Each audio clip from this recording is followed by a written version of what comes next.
Hi, welcome to this edition of Supply Chain Spotlight. I'm JT Engstrom with FreightWaves.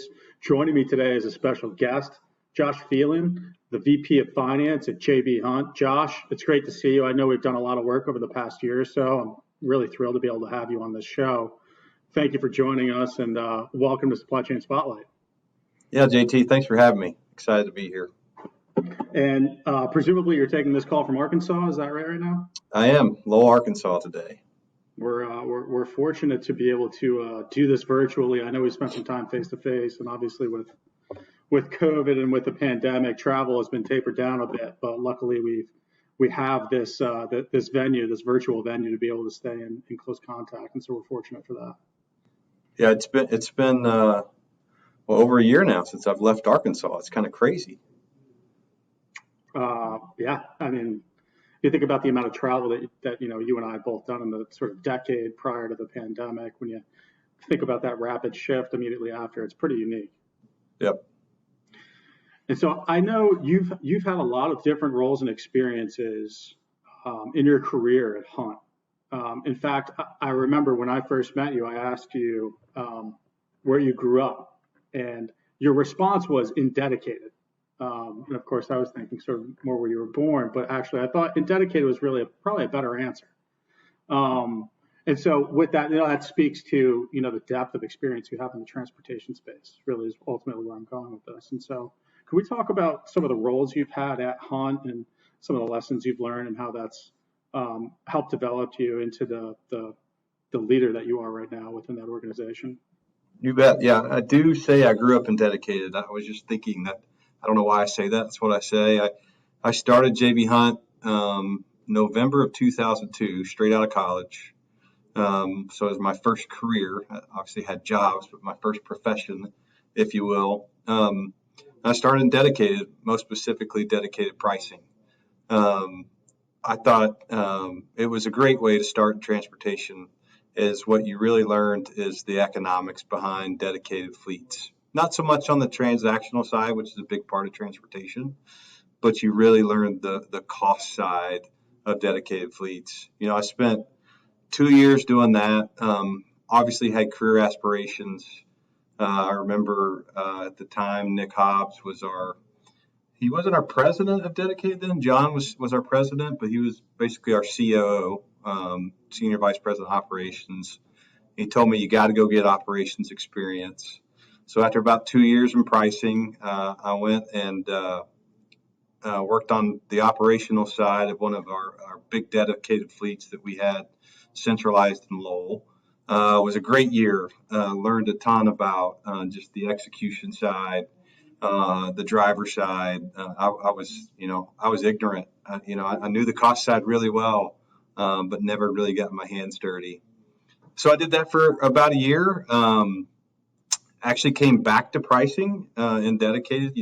We have our own pricing model that we use that's proprietary. I actually spent a year rebuilding that, and I guess that was about 2005, 2006. So I spent a year rebuilding our pricing model that we still use today. Obviously, it's been updated quite a bit since then, that we still use today. And then really I had a economic background in college. I wasn't an accountant, but through my pricing work, I transitioned into more of a finance accounting role inside dedicated. So I did that briefly, at a junior level, if you will. And then I think it was 2009. I get my years confused, but 2009 is when we really committed. At the time, we called it delivery services, what is now its own division, Final Mile. But in 2009, John Roberts made a strategic decision for dedicated. And if you remember, that was not a great time in the economy. It was a rough time, lots of capacity fleets that we were losing, and demand was down. We went all in on investing into Final Mile services. So I got asked to go help there. I didn't lead it. I went with Brad Hicks, who's actually now president of Highway Services for us. Went and worked with Brad for about a year and a half, 2 years, really just doing research and customer research and talks about what Final Mile should look like in the industry. And that led to us rebranding what we had as last mile operations and dedicated to delivery services, and then officially rebranding to final mile services, which is a separate division. So I did that for about a year and a half, which was fun. A lot of travel, a lot of talk. It was almost like a startup. Didn't know it was a startup at the time.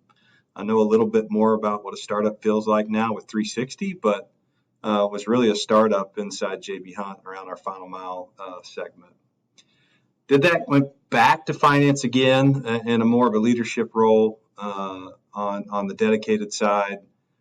Did that for a couple years. And then in 2013 got asked to move to our truckload division. Our truckload divisions are legacy division. It's how we started back in 1961. And at the time, it was the smallest, when I went in 2013, the smallest and least profitable division, as we were really trying to find our way and what we wanted truckload to be. So I moved there 2013 as the controller. We spent, really 2 or 3 years with pulling other leadership back into that business segment to turn it around. We made around $3.5 million in 2013 in truckload, and we're thinking 2015 we made, I'm not great at numbers, even though I'm a finance guy, we made around 40 million. So it was really fun to take something that was struggling and figure out a way to serve our customers how they wanted to be served in the asset drop trailer space, and continue to build on rebuilding that segment. Did that, still doing that today. So I'm still part of truckload, but also around 17, 18 added some responsibilities around ICS, our brokerage division. I had controller ownership of both truckload and ICS for a little bit of time. But then most recently, about 2 years ago, I expanded my role into 360. So I'm vice president of finance for highway services, but I spend a majority of my time on finance and strategy around our 360 platform.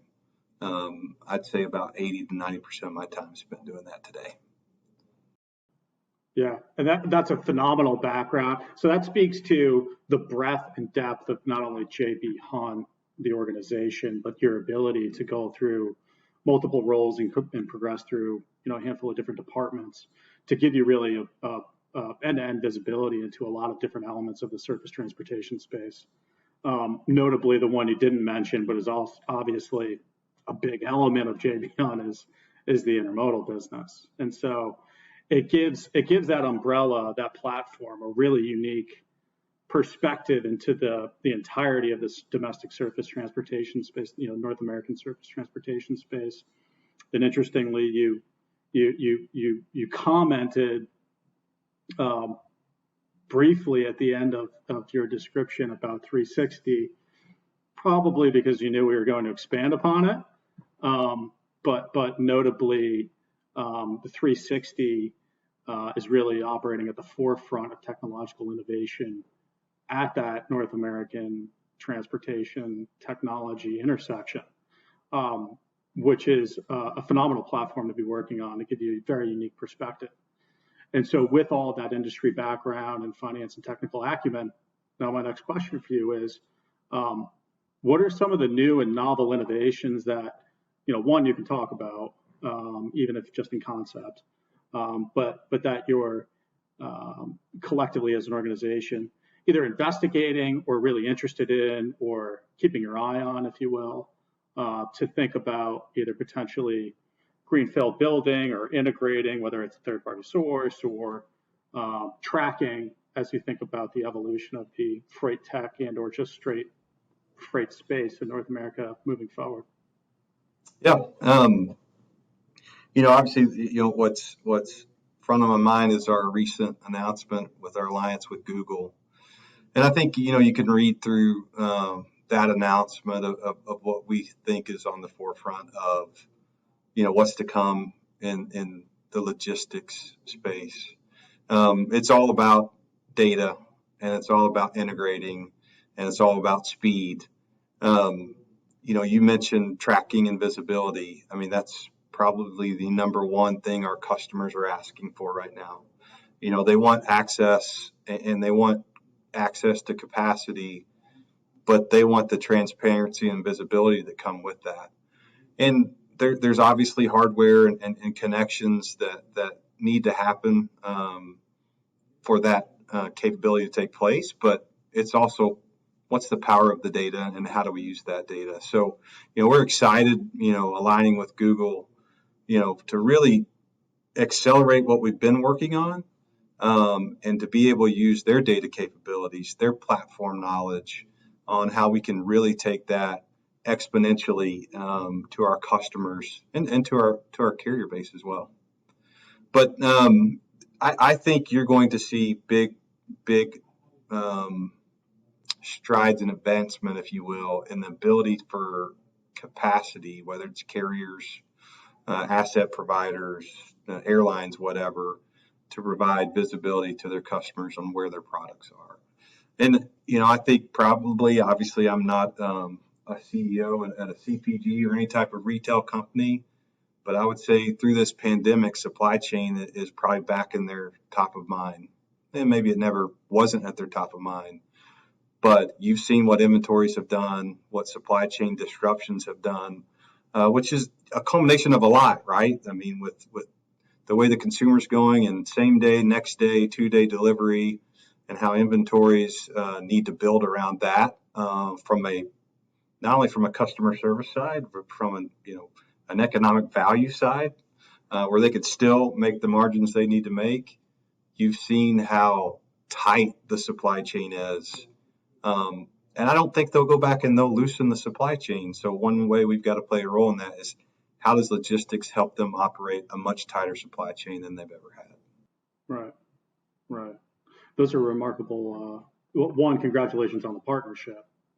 But two, related to that partnership is indicative of really what you're talking about, of the current and potential, future potential innovations in the space of not just having that new technology, but really applying it to derive new solutions, which I think is equally as important to be talking about. And so, given the breadth and depth of the platform, given all of the innovative work that you're doing in the space, let's talk a little bit just about freight. And so, 2020 was a very unique year. A very unique year. I won't measure whether it's one of the most unique in the past 2 or so decades, but everybody would agree it's a pretty unique year, and it also sets up a pretty unique baseline for 2021.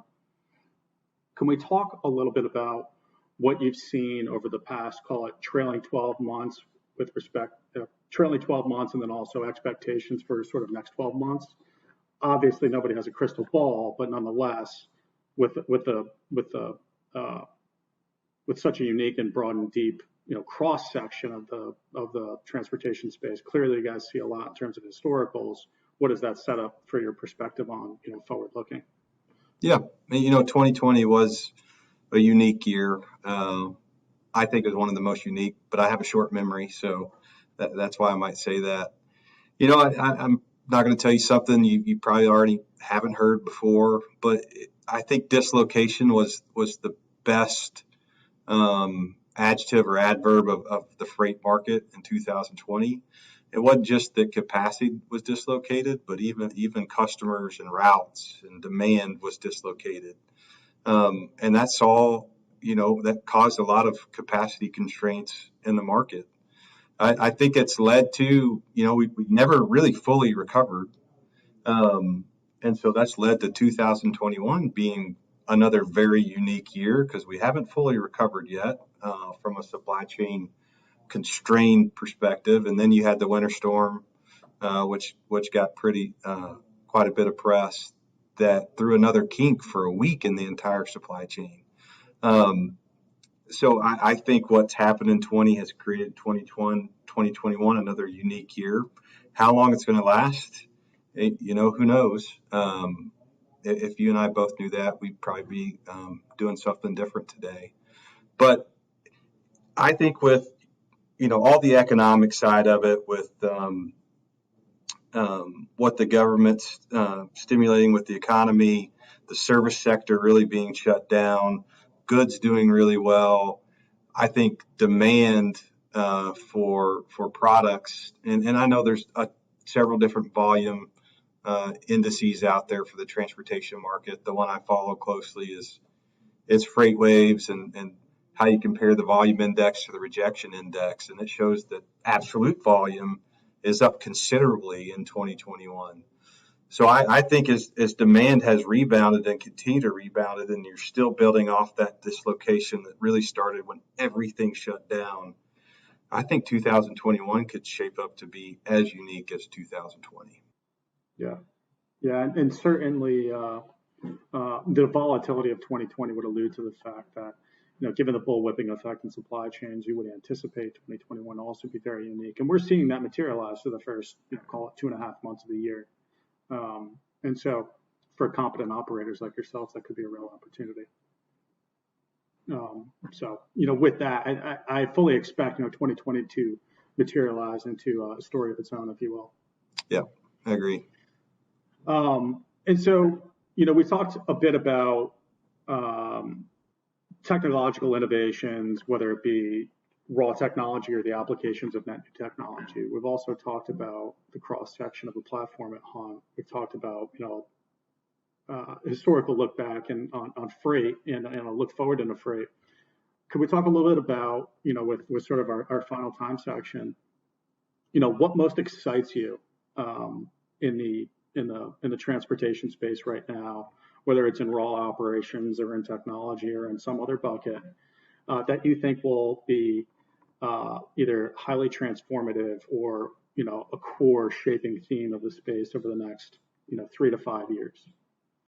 I think it's data, and I think what I'm excited to see is how data is going to increase both the speed and sustainability of the logistics business.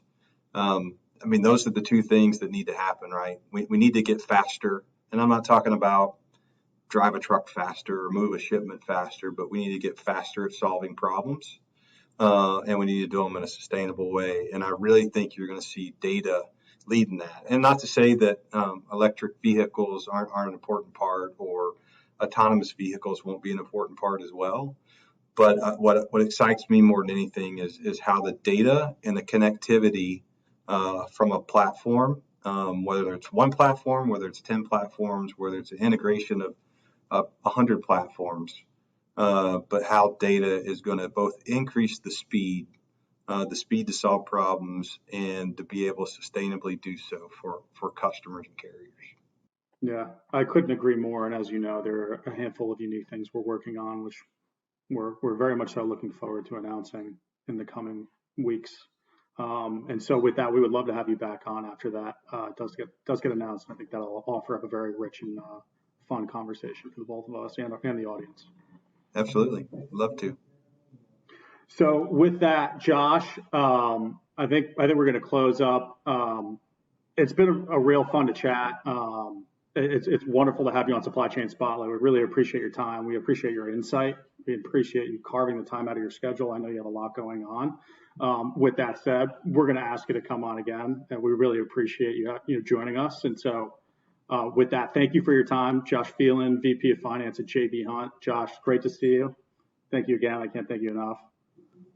Thanks, JT. Good to see you. With that, I'm JT Engstrom with FreightWaves. This has been Supply Chain Spotlight. Have a great day.